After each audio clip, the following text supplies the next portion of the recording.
Hi guys, how you doing? My name is Antos, and I thought I would try something different today. I'm gonna do this video where I'm gonna answer your comments or questions that you guys leave on my videos. There's a lot of questions I get from people. There's a lot of repetitive questions, where people ask me the same thing multiple times.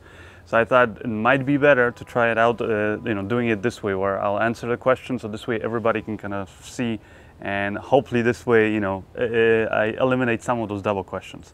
Anyways, it's a nice day today. It's the weekend, and it seems like everybody's out in their yards today. And I'm in the middle of the city, so probably not the best of places to do this video. But just ignore the noise that you guys might hear around, because there's, like I said, everybody's outside today, working on their yards and stuff like that.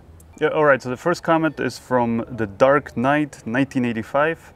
And it says, hey Tom, I'm planning on using one of those at a party event. Will it be smooth enough for a lens like the Tokina 11 to 16 millimeter? That's a question left on my, do-it-yourself this affordable indie shoulder rig. And the question is, yeah, it's going to be smooth enough, especially when you're using it with a wide-angle lens like this. Now, I don't know what you're planning to use this lens on, or which type of camera, what kind of sensor. If you're using it on a full-frame camera or like an APS size camera, like I said, 11 to 16 millimeter is pretty wide, so even hand holding it, it'll be you get a pretty smooth shot. But definitely a shoulder rig always helps smooth out the shots, but not even so much just smoothing out the shots, but when you're panning and stuff like that, I find that the pans are more controlled versus when you have the camera handheld. People tend to kind of shift the camera a lot, whereas when it's on a shoulder rig, you kind of have to turn your whole body with it in order to pan the camera. So because of that, the panning is a little bit more controlled, not so chaotic. So I would always advise using that, any kind of a shoulder rig, if you're just simply going out there and like I said, getting shots handheld. See, that's some of that noise I was talking about, so hopefully you guys can hear me. Okay, the next comment is on my last film, The Big Wild North, and it just says, nice film, well done. That's from Sikk. I hope I'm pronouncing it right. Thank you. If you guys haven't seen that film, again, check it out. I'm going to post all the comments or the links to the videos that I'm talking about today in the description of this video, so check it out. And the next question is from Geek, the same user again. Can you please make a tutorial more on filming, like how you shoot properly, which shots to use, and how to edit them together properly, like you did? That's based on my creating locations tutorial, which is about the making of my last film again, The Big Wild North. So yes, I'm going to be making more tutorials based on how I made that film. But in case you guys are not aware of, I try to release always at least 1 or 2 films every year on my YouTube channel, just for you guys, along with a bunch of tutorials, sort of explaining how I did parts of those films. And then all together, if you watch all my tutorials, you should get a pretty good idea of different filmmaking techniques. So whether it's filming, cinematography, lighting, sound, things like that. Like for example, some of the other films that I've done, United We Stand, the war action flick, where again, if you watch all the behind the scenes videos that I posted on my website, tomantosfilms.com, you're gonna see how actually I placed the camera, where I placed the camera to get cool action scenes. And I kind of explain the whole process, basically how I did the action, also how I edited, then how I added sound effects. I also have a bunch of videos on how to do like the muzzle flare tutorials, pretty much everything you'd want to know to get that kind of a looking film made. Same thing goes for another film that I did a few years back called Killing Love. Again, there's all these tutorials about it. So again, make sure you guys check out my website at tomantosfilms.com, and you can see all that over there, or just go look at my YouTube channel and then look under the films, watch the film, and then in the description of every film you're going to see links to all the tutorials. And next question is from Coffee Dog. Anyways, it's regarding the DJI Phantom 3 review. And question is, what is the frame rate at 4K? The frame rate, is, unless I'm mistaken, but from what I remember, is a maximum frame rate. You can go 30 frames per second, but you can also go 25 or 24 frames per second. And another question I got is from Sumed Cheprekar. Again, I'm butchering these usernames, I don't know, or that might be an actual name, but again, anyways, the question is, why would you shoot on a 5D and not a GH4 or A7S? This is regarding my last film, The Big Wild North. In case you have not seen the film, or more like if you haven't seen the behind the scenes of the film, I talk about it in one of the videos there that the film was actually shot way back when, over 2 years ago now, and so those cameras were simply not available. 5D was available, but I was never the biggest fan of 5D. I kind of think it's a little bit overpriced and didn't have some of the controls that I wanted.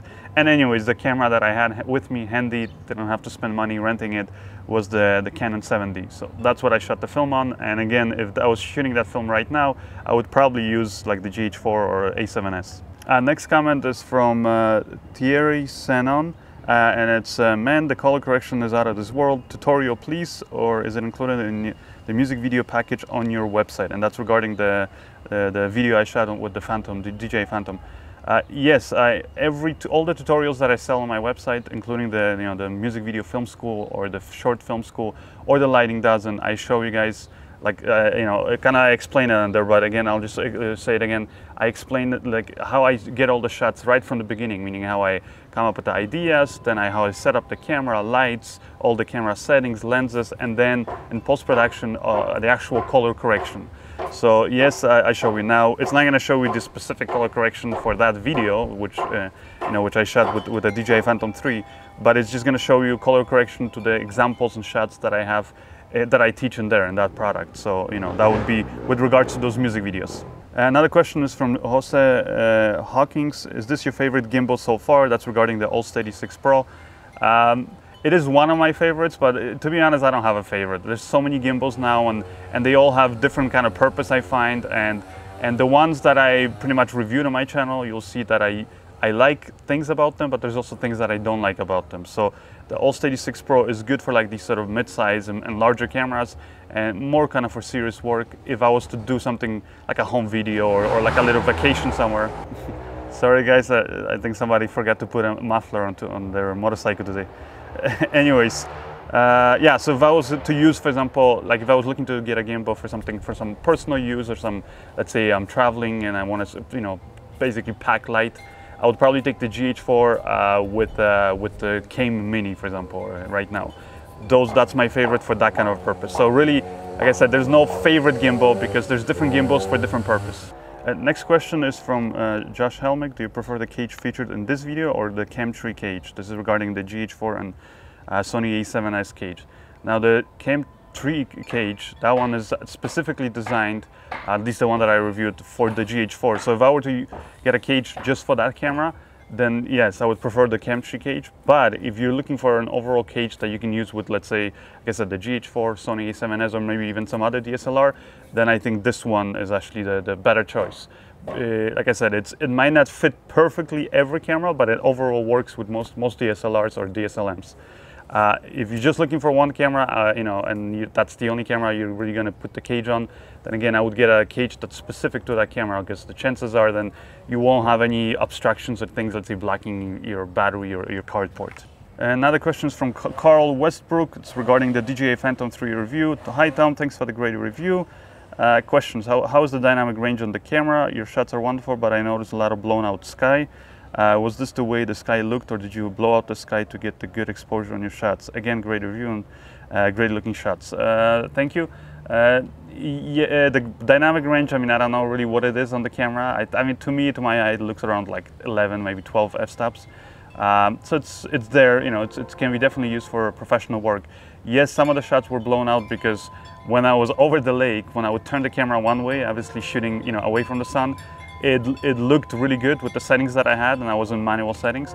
But then when I turned the camera another direction, then it's sometimes the sun, because now it was shining from another angle, it was causing the sky to look really blown out. And yeah, definitely some of the shots were blown out. I tried to color correct it, but that's the reason why it happened. And normally, I would stop the drone and adjust the settings, but because I was running low on battery and I was out in the middle of a huge lake, I did not want to drop that drone. So I was like, okay, I don't care, I might be a little bit overexposed, but I just kept on shooting. So that might be the reason why you're noticing things, some of these blown out skies. Another comment is from Jarius Burks, hope I'm pronouncing it correctly again, and it's to let everyone know I have this camera. That's regarding the Kinemax 6K, and I have this camera and the memory card issues are fixed. I I use ScanDisk and they work great. I will do a review once the 4K slow motion comes out. It's a great camera. You know, that's actually a really great comment. Like, again, if you guys have like not so much even questions, but just updates about certain gear that I do, or suggestions, or even corrections for maybe I said something and it turns out it's been, you know, whether the manufacturer updated their gear or maybe there was some mistake that I posted. Always welcome to leave that in the comments to let other viewers know. I kind of want to make this, like I said, this sort of a filmmaking community. That's the reason why I share, you know, and I do all these tutorials online. And it's great to hear that, you know, from another user who has the camera, owns it, because I don't own the Kinemax 6K. I only had it for a weekend and I got to shoot that test.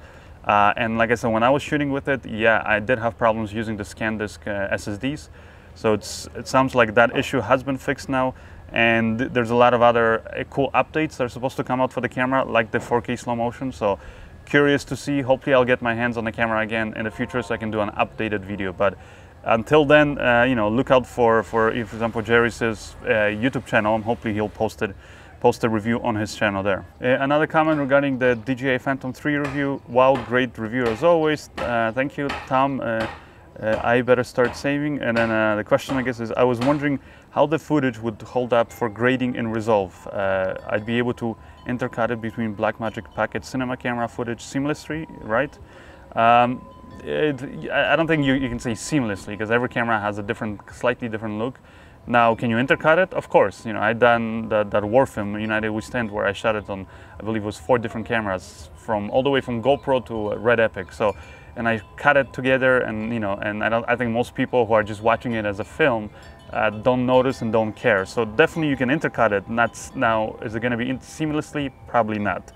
You will have to do color correction to match it, and if you're you know, really sort of taking it apart and looking at shot by shot, or somebody is watching the film that way, or your final video, then they'll probably notice some differences. But again, does that really matter? I don't think so. So I would say go ahead. Another comment here from Dante Westwood from Westwood Films. It's again using regarding the DJI Phantom 3. Nice review. Just wondering, the footage from the Phantom is close to 5D Mark III. I mean, if I edit both footage together, is it going to look good? Thanks. Just purchased one from BH Photo. Again, it's not going to look like the 5D Mark III. I mean, the big thing is 5D Mark III has nowhere near the resolution of the DJI Phantom 4K especially version. But also on top of that, it's just a different camera, has a completely different lens. So that's a wide-angle lens you know, that the DJI Phantom has, that has almost infinite depth of field, so you don't have to worry about focus. 5D has a large sensor, and you know, you can use a lot of different lenses, but especially if you use longer lenses, you're going to get very narrow depth of field, so completely different look. Not to mention the resolution, color profile, it's going to look different. But can you edit them together? Yes. Again, just like the previous question I answered, you can definitely edit it with any camera, I think. It depends on how you color correct it and how you use it. Another question from Xiaoling Liu. Hey Tom, I'm thinking about getting the Sigma 18-35 f1.8 for my 60D. I already have the 30mm Sigma 1.4 and Canon 50mm 1.8. Do you reckon I should still get the 18-35mm? I like the focal length and the constant f1.8 aperture. Yeah, I mean, it's a great lens, and I think if you just want to have a more versatility when what you're shooting, I would still probably get that lens, because from what you're telling me, if you have a 30 and a 50mm, those are sort of like good mid-range lenses, but you don't have anything on the wider you know, range. And the Sigma goes all the way from 18 to 35, so it would cover you there. Plus, it's a very nice fast lens. And another question here from Kevin Folk. Hello Tom, if someone is to give you a CameTV 7800 or the Moza for free, which would you choose? And that's, I'm guessing, regarding the full-size Moza. I would probably go with the Came 7800, simply because it pretty much does all the things that the Moza does, but you can kind of go in, you can adjust the settings if you want to, you can kind of, like I said, configure the gimbal further on your own. And it also comes with a smaller case, and like I said, it does pretty much everything that the Moza does. So now the Moza has a few other cool things that the Came 7800 doesn't have. So, you know, it's, for some people the answer might be the Moza. So really, I would just say watch my comparison video where I compared the two. Another question from Mike Glasson. Increasing the shutter speed will make the movement look weird, right? No, it's not necessarily is going to look weird. It's going to create a different effect. it might be weird if you're using it in the wrong type of a context of a video or film. So I'm going to be actually doing a video sort of talking about the basics of aperture, shutter, all that stuff, and sort of like if you're just a pure beginner and you have all these questions, because I know a lot of times people say the shutter speed always has to be twice of what your frame rate is. So for 24 frames per second, 1/48th of a second, or 1/50th if you're using a DSLR, because that's the closest. But that's not necessarily true. And again, if you watch some of my films and then you watch the tutorials based on them, like the United We Stand film, where I actually used a lot of really high shutter speeds, you're going to see why, and I kind of talk about it. So again, watch that, or watch some of my other tutorials that I've done about, there's one specifically that I did about depth of field and then shutter. Another question from Wendy Do about maximum weight, depending on the lens. What is the lens for GH4 on your video? That's regarding the Came Mini 2. I believe the maximum weight, again, it's on my website. If you go click the link in the description of that video, it will take you always to a post on my website, and I put all the specifications there. But I believe it's 1.5 kilo. That's the maximum weight. And the lens that I use on the gimbal itself with my GH4 is always the 12-35 f2.8 Vario Lumix G lens, which you can get from BH Photo or also on Amazon and eBay. A great lens. It's, you can set it to full auto. Not that I would recommend you do that, but you can do it. Great for taking photos and for taking videos. Another comment from Melvin Sam. Tom, huge fan. Have you tested the 3DR Solo drone? I'm sure your review of this will change after you use that. They're way better than Phantom 3. Do have a look at that as well and post your review. Thanks. I have never heard of it, but I'm gonna look at it now. If it has the same kind of, or you're saying even better capabilities than DJI Phantom 3, then I'm definitely interested, because I've never heard the name. So if it's really that good, definitely you're gonna expect to see a review. Next one is from Antonio Melendez Productions. Can you show us what you used as a spacer to mount the GH4 on your gimbal? That's regarding the aperture DEC adapter. Like I said, on the bottom, the adapter kind of extends, and it might be a problem sometimes with you mounting it on. I don't have it here on me to show you, but basically what I used was a Manfrotto base plate. So I attached that on my gimbal or my tripod, for example, an extra base plate, and I attached the camera on that, and then the base plate is just a little bit thicker than the part that extends from the DEC adapter, and that seems to work with everything. So that's my solution. Another comment here from 360 Mix. Tom, thank you for the review. That's for the regarding the aperture Lightstorm. I wish you could use one of these lamps. Just a suggestion on the music, drop/minimize the treble of the music a bit, since your voice and microphone is heave on the bass side. The treble from the music overpowers your voice at times, sort of like that saw over there.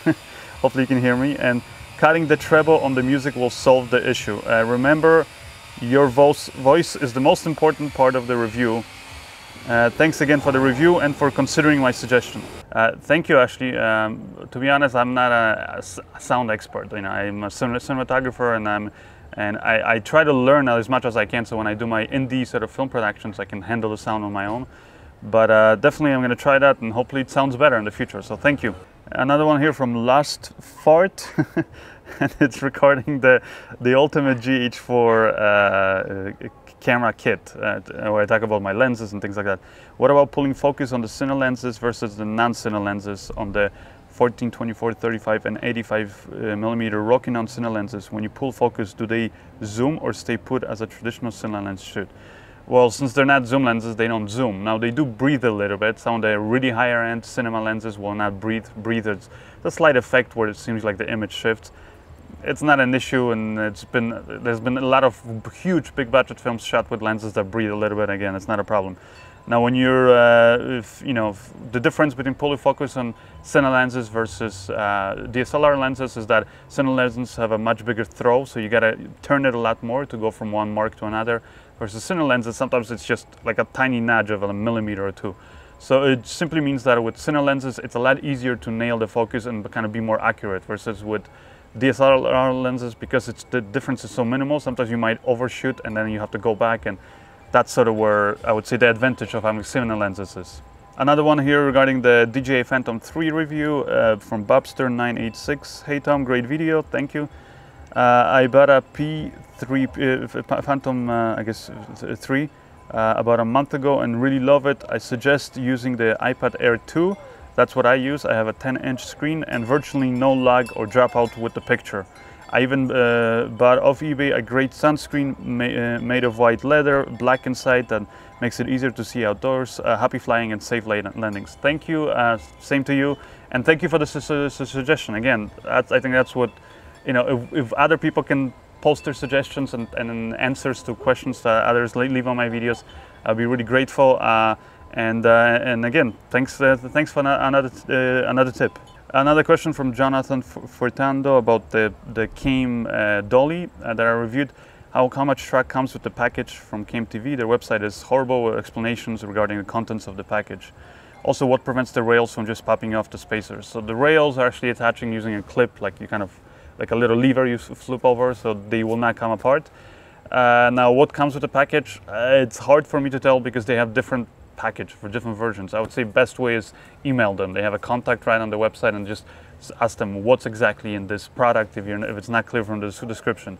I got the dolly from them.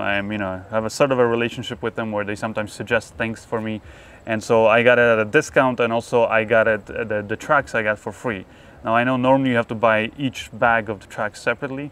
And as far as I know, when you buy the dolly, it doesn't come with any tracks. So you should look at the dolly, and that should be just the dolly, and then you should have a listing for just the tracks. I am not aware, at least last time I checked their website, again, I don't go to their website all the time, I am not aware of them providing any sort of a kit package with their dolly and all the tracks and everything.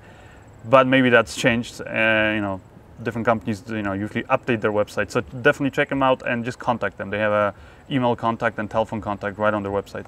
Anyways, that's it for this video, and as promised, I'm going to be giving away a pair of these cool glasses. These are from Sikk shades made by Eddie Bauer Jr. And the cool thing about these glasses and all the glasses that these guys make is it really makes a difference, especially now when I take them off and I see with my eyes, is that they use what's called the electric, what is it here? Flash electric lens technology, which basically filters out more of the bad light, the short wavelength light, versus what polarized, you know, glasses do, which is they kind of try to use a polarizer filter, but that can create sometimes distortions. Also, it really darkens the image, whereas these glasses don't. Like having them on, I can still see perfectly.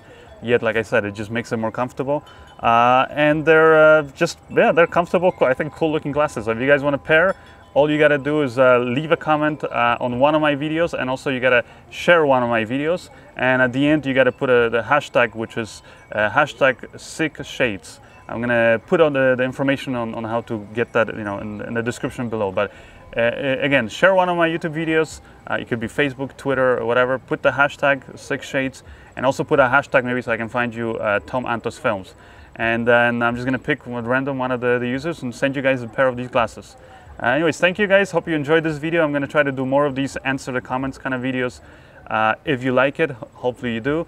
And if it's you know, might become like a cool thing where maybe I'll do it like every weekend, so that, you know, at the end of each week I can sort of answer all the most sort of common questions that I get up here. Once again, thank you guys for watching, and as always, remember, in filmmaking there is no problems, just a lack of solution. If you don't know how to find the solution to your problems, check out always my website, tomantosfilms.com, or leave a comment on one of my videos and I'll try to answer it. Thank you guys.